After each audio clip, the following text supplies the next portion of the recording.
그들이 춤추며 노래하여 이르되 사울이 죽인 자는 천천히요 다윗은 만만이로다 하던 그 다윗이 아니니까 하니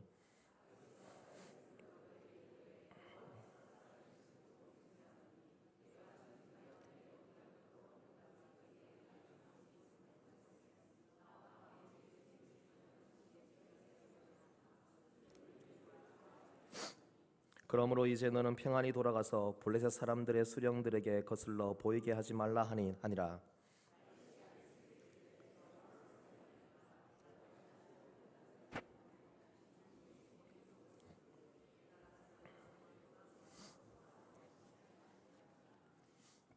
아기스가 다윗에게 대답하여 이르되 내가 내 목전에 하나님의 전령같이 선한 것을 내가 아나 블레셋 사람들의 방백들은 말하기를 그가 우리와 함께 전장에 올라가지 못하리라 하니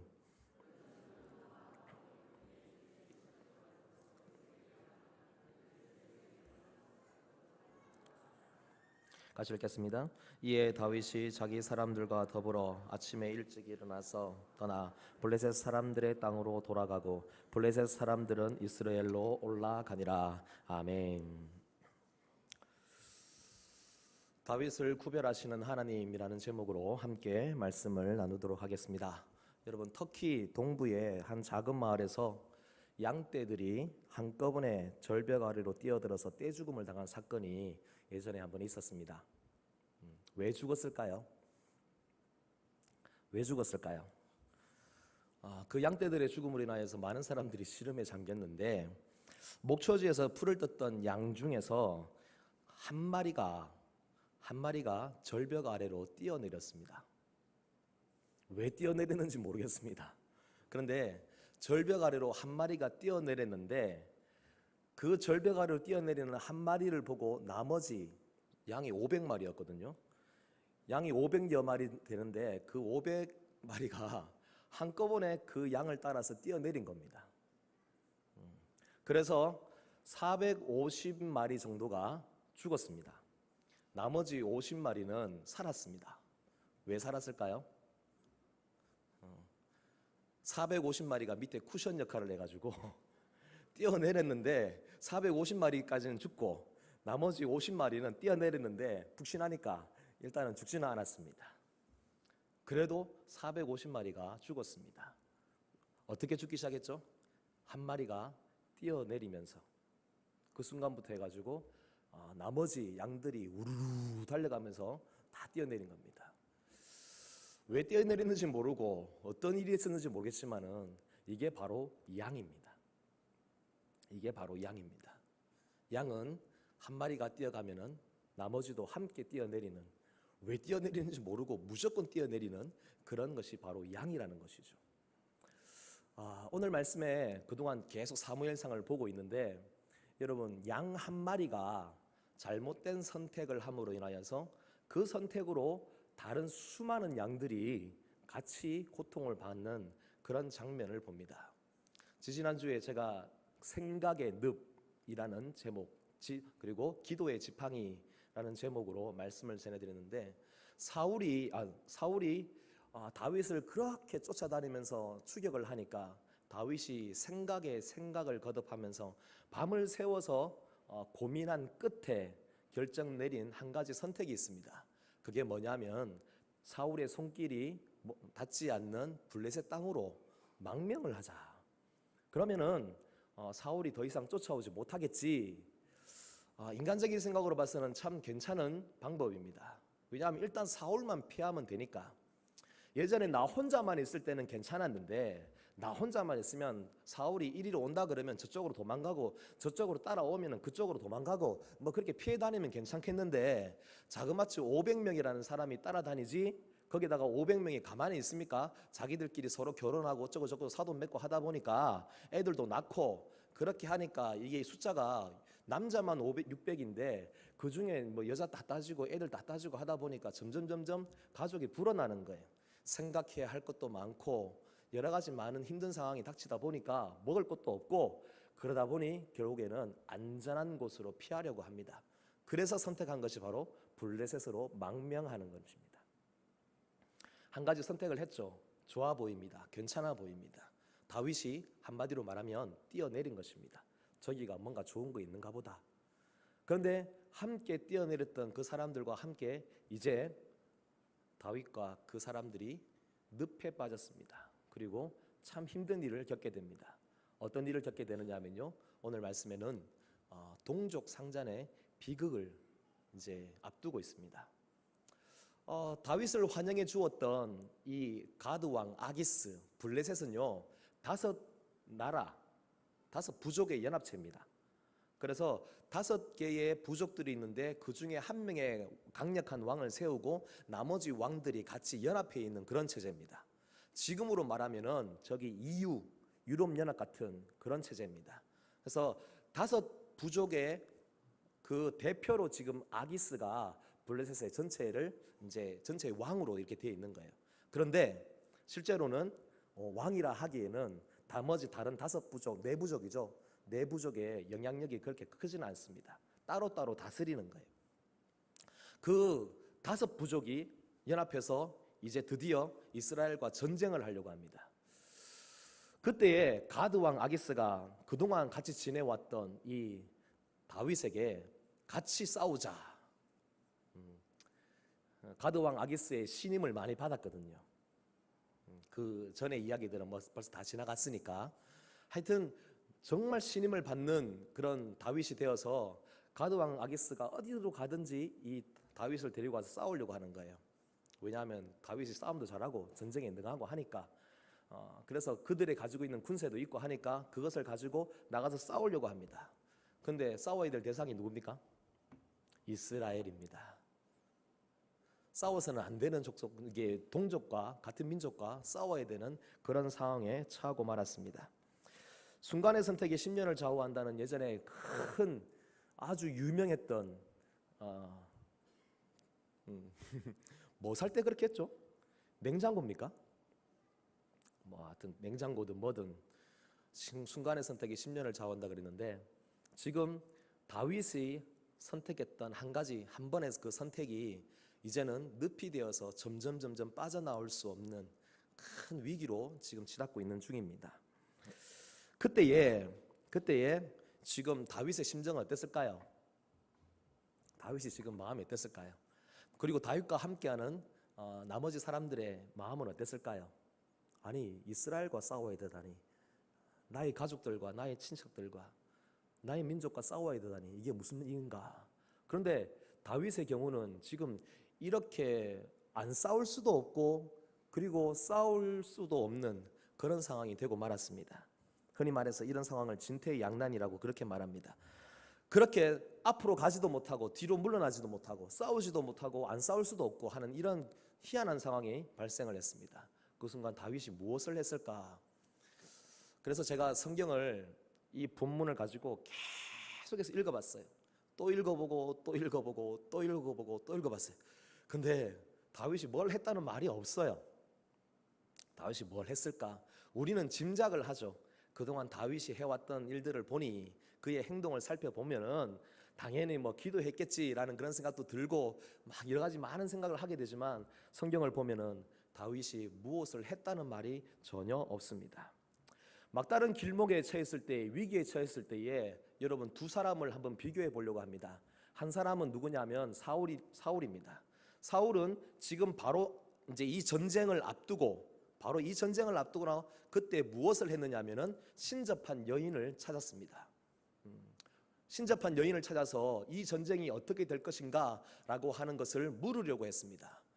인간적인 방법을 추구했다고 하는 것이죠. 사울은 어떤 사람이냐? 결국 위기가 닥쳐오고 그리고 어떤 중요한 막다른 길에 딱 들어섰을 때에 그때 그가 선택하는 것은 지극히 하나님의 말씀과 그리고 하나님의 뜻과는 전혀 반대의 일들을 계속해서 해나갑니다. 수를 찾고 오락을 찾고 비정상적인 방법을 찾고 하는 그런 오늘날의 사람들과 똑같습니다. 힘든 일이 오니까 그 힘든 일을 어떻게 하든지 한번 극복해보고 싶고, 그리고 그 고통이 너무 심하니까 그 고통을 어떻게 하든지 한번 넘어가보고 싶은데 어떻게 다른 방법은 없지, 해결책은 없지. 그러니까 그 순간을 모면해 보려고 세상에 여러 가지 다른 방법들을 많이 찾는 것입니다. 약을 의지하고 그리고 한번 취해보고 그리고 한번 다른 방법을 찾아서 어떻게 하든지 뭐 이 순간만큼은 피해보자. 근데 잠깐의 위로는 됩니다. 잠깐의 진통제는 됩니다. 근데 결국에는 병을 낫게 하지는 않습니다. 문제를 해결하지는 않습니다. 이것이 바로 사울의 문제라는 것이죠. 그런데 이 사울과는 다르게 다윗은 그동안 그렇게 했지는 않잖아요. 다윗이 어떻게 해왔습니까? 그는 문제가 있을 때마다 하나님께 묻고 하나님께 답을 얻고, 근데 가끔씩 보면요, 다윗이 기도했다는 말이 없이 흘러가는 여러 가지 많은 일들이 있습니다. 그래서 감감히 오늘 생각을 계속 해봤어요. 하나님, 다윗이 이때 뭐 했을까요? 하나님, 다윗은 뭐 했습니까? 뭘 했죠? 뭘 했죠? 성경을 아무리 찾아봐도 없는데, 오죽 찾다가 뭘 찾았느냐면요, 시편을 한번 찾아봤습니다. 왜냐하면 시편에는 다윗의 시편이 많이 나오니까, 다윗이 그의 인생 가운데서 광야 생활 가운데나 그의 사는 동안에 어떤 중요한 순간들마다 시편을 써서 그 당시에 그 순간과 그 마음과 그때의 그 모든 하나님이 하시는 일들을 다 기록했는데, 그러면은 시편에는 이 순간이 나옵니까? 그래서 시글락이라고 하는 말을 치고, 시글락이 뭔지 아시죠? 예, 블레셋으로 망명을 했을 때에 가드왕 아기스가 다윗에게 준 땅이 시글락입니다. 예전에 이걸 어떻게 외웠느냐면요, 국이 시글락, 따끈따끈한 이 따뜻한 국이었는데, 다윗이 그런 따뜻한 그런 신앙을 가지고 있다가 시글락에 가가지고 완전히 다 식어버렸어요. 마치 정말 다윗이 신앙이 다 식어서 시편도 없어요. 이때 지은 시편도 없어요. 왜 시편이 없느냐 고민을 해보니까요, 이래요. 다윗이 편해요. 얼마나 살기 좋은지, 생활이 넉넉해요. 그렇게 두려워하던 사울도 안 쫓아옵니다. 그러니 얼마나 좋습니까? 편안하고, 또 뭐 아름다운 아내 2명이 딱 있지. 거기다가 뛰어노는 아이들의 웃음소리가 들리지. 이것만큼 더 좋은 곳은 없다. 흔히 말해서 여기가 좋사오니 라고 하니, 시편도 없고 기도도 없고 그가 이 순간 뭘 했는지 기록도 없고 그렇습니다. 그러면서 제가 이런 생각을 했습니다. 하나님은 왜 다윗을 사랑합니까? 하나님 도대체 왜 이 다윗을 왜 사랑하는 겁니까? 왜 사랑하지? 왜 다윗을 사랑하지? 다윗이 뭐가 좋아서? 알고 보면 사울이나 다윗이나 뭐 쌤쌤이고 뭐 거기서 거기고 도찐개찐이고 잘못하는 거 똑같은데 왜 하나님 다윗을 사랑합니까? 그래서 한참 고민하고 있는데, 오늘 설교 준비는 요 밑에 요거 나무 밑에서 했거든요. 저기 이강혁 선교사님이 앉으시길래 제가 물어봤어요. 선교사님, 하나님 왜 다윗을 사랑합니까? 그리고는 말이 없었더라. 모르겠어요. 아니, 다윗이 왜 좋은지.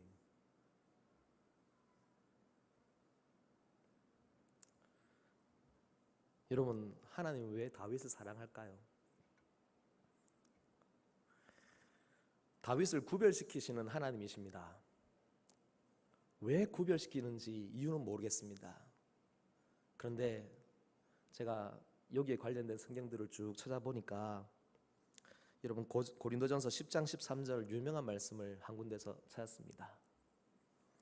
사람이 감당할 시험 밖에는 너희가 당한 것이 없나니 오직 하나님은 미쁘사 너희가 감당하지 못할 시험을 당함을 허락하지 아니하시고 시험 당할 즈음에 또한 피할 길을 내사 너희로 능히 감당하게 하신다. 여러분, 이 지금 다윗이 큰 시험을 만났죠. 어떻게 할 수 없는 그런 시험을 만났을 때에 다윗이 아마 뭘 했는지 모르겠지만 일단은 그 순간까지 계속 갑니다. 전쟁에 나갈 수도 있습니다. 근데 전쟁에서 싸우면 큰일 납니다. 이스라엘 왕이 못 될 수도 있습니다. 그리고 전쟁에 만약에 참전을 했을 때에 잘못하면은 직접적이든지 간접적이든지 사울을 죽일 수도 있습니다. 만약에 사울이 포로로 잡혔다, 그때에 아기스가 다윗의 충성도를 시험하기 위해서 다윗에게 혹시 사울을 죽이라는 명령을 할 수도 있습니다. 그리고 다윗이 전쟁에 참전해서 이스라엘과 싸웠다는 그 이야기가 이스라엘 민족들에게 들리면은 큰일 납니다. 하나님의 모든 계획들이 다 어긋나 버립니다. 어떻게 방법도 없고 빠져나올 수 있는 길도 없는데 그때 하나님께서 그에게 피할 길을 내십니다. 어떻게 내시는지 아십니까? 5 방백이 모였어요. 5 우두머리가 모인 겁니다. 부족장들이 모였습니다. 왕들이 모여서 함께 이야기를 나누는데 갑자기 4명의 다른 방백들이 다윗을 보고 난리가 났습니다. 아니 이게 뭐 하는 짓입니까? 왕이여, 저 사람이 누군지 모릅니까? 안다. 사울의 신하, 이스라엘 왕 사울의 신하 다윗이 아니냐?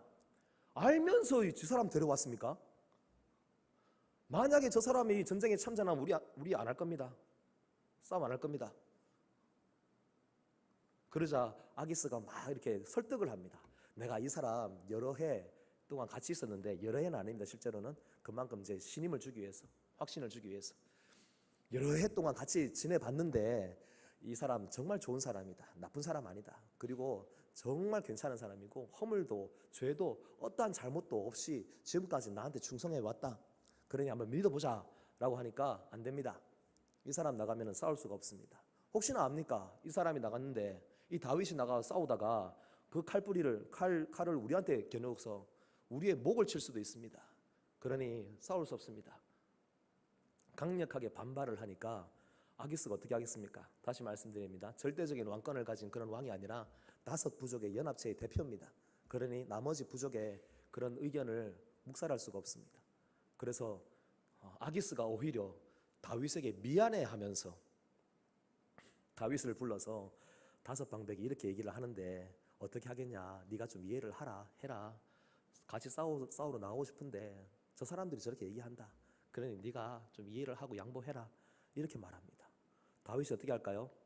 속으로는 아싸 그런 거죠. 아니 이게 무슨 일인가? 계속 고민해 왔겠죠. 어떻게 해야 되나 계속 고민하다가 결국에는 방법이 없이 있는 그 순간, 아무런 어떻게 해결책도 없고 빠져나갈 구멍조차 없을 때에 하나님께서 5 방백 중에 4명의 마음을 움직여서 그 사람들을 통하여서 다윗이 참전하는 것을 막아섭니다. 피할 길을 내시는 그 하나님이 바로 이 순간 역사하신 것이죠. 하나님은 왜 이렇게 다윗에게 하실까? 아까 고린도전서 10장 13절의 말씀을 읽어봤는데 거기 보니까 이런 말씀이 나옵니다. 오직 하나님은 미쁘시다.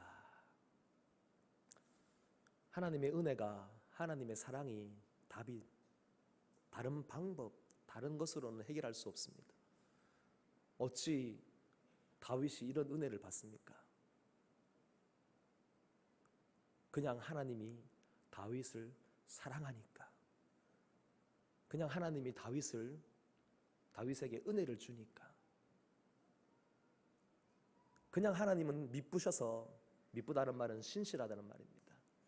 하나님은 다윗에게 하셨던 그 약속에 대해서 신실하게 지키시는 하나님이시니까, 끝까지 약속을 지키시는 그 하나님이 다윗이 범죄할, 그리고 다윗이 무너질 그 순간에 시험에 들어서 완전히 엉망이 그래서 왕으로, 이스라엘의 왕이 될 수 있는 그런 자리, 그 자리에 가지 못하도록 막는 큰 시험이 닥쳤을 때에 하나님은 결국 그를 막으시는 것입니다.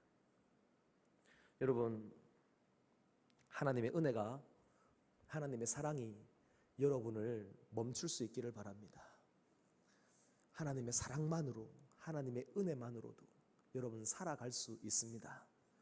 잘못된 선택을 해서 그가 지금 어디에 있는지, 그리고 그가 무슨 일을 하는지, 그래서 그 일로 인하여서 잘못된 길에서 잘못된 늪에 빠져서 허우적거릴 때에 하나님이 여러분을 건져내는 은혜가 있기를 바랍니다.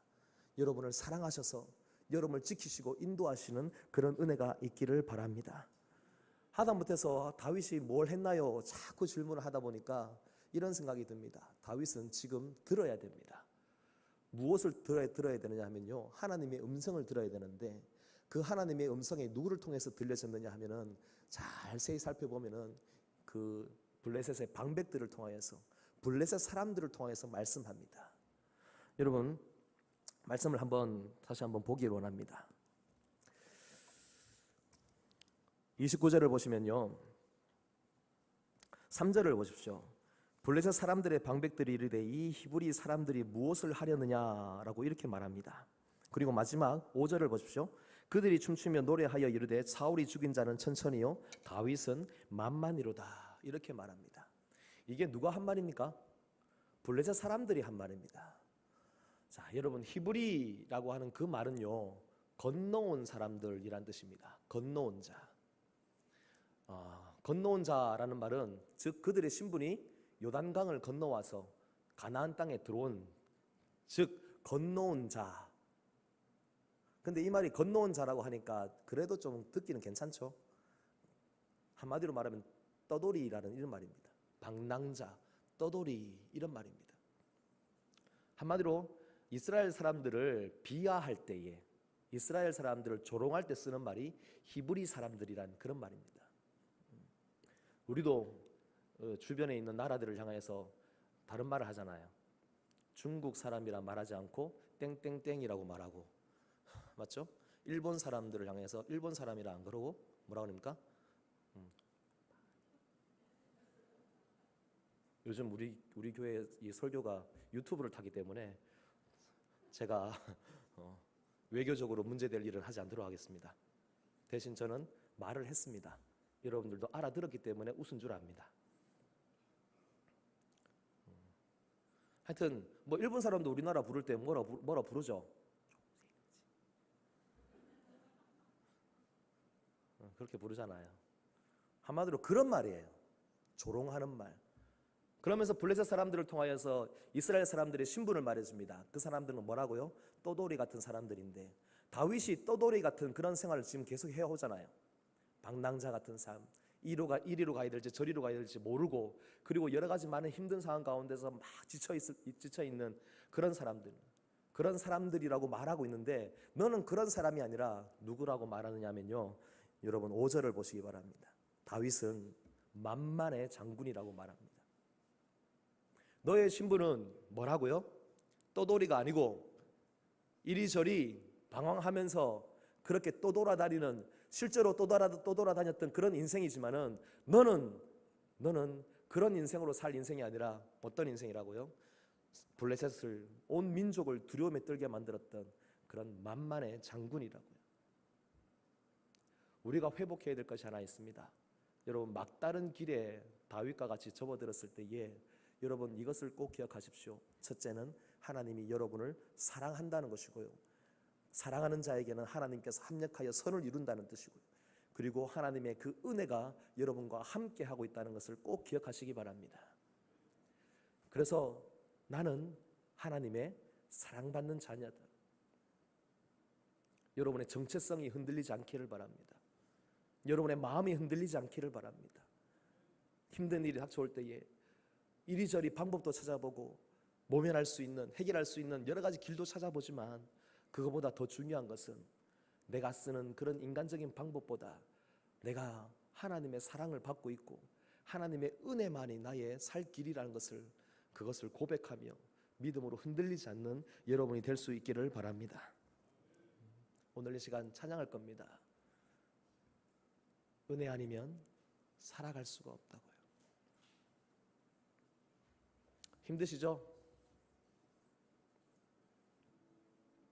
사는 게 넉넉하지 않고 마치 벼랑으로 몰려가는 그런 힘든 상황이 있지만, 처음에 말씀드린 것처럼 잘못된 선택에 한 마리 양이 전체를 다 무너뜨리듯이, 전체를 다 죽일 수 있듯이, 잘못된 선택 한 번으로 인하여서 힘든 일이 더 닥쳐올 수도 있습니다. 하지만 여러분, 그 순간에도 우리는 기억할 수 있기를 바랍니다. 다른 방법이 없더라고요. 다윗이 뭘 했는지 아무리 찾아도 안 나와요. 그냥 하나님의 은혜 주셔서, 하나님이 사랑하셔서 그에게 피할 길을 내시는 그 방법밖에는 없더라고요. 진퇴양난의 순간에 여러분이 있습니까? 어떻게 해야 될지 아무리 답을 구해도 얻을 수가 없습니까? 그때 여러분, 하나님이 여러분을 사랑함을 기억하시기 바랍니다. 그리고 하나님의 사랑 가운데 여러분 서시기 바랍니다. 그 사랑이 여러분을 살립니다. 그 은혜가 여러분을 살립니다. 오직 하나님의 은혜밖에는 없다라고. 너무나 많이 들어서 우리의 마음이 굳어져 버릴 수도 있는 이 말, 하나님의 은혜, 하나님의 사랑이 다시 여러분을 감싸고 여러분의 막혔던 문들을 열고 막혔던 길을 헤쳐나가고, 그래서 여러분에게 놀라운 축복의 하나님의 열어가시는 그 길로 다시 걸어갈 수 있는 은혜가 있기를 바랍니다. 은혜 아니면 살아갈 수가 없습니다. 할렐루야.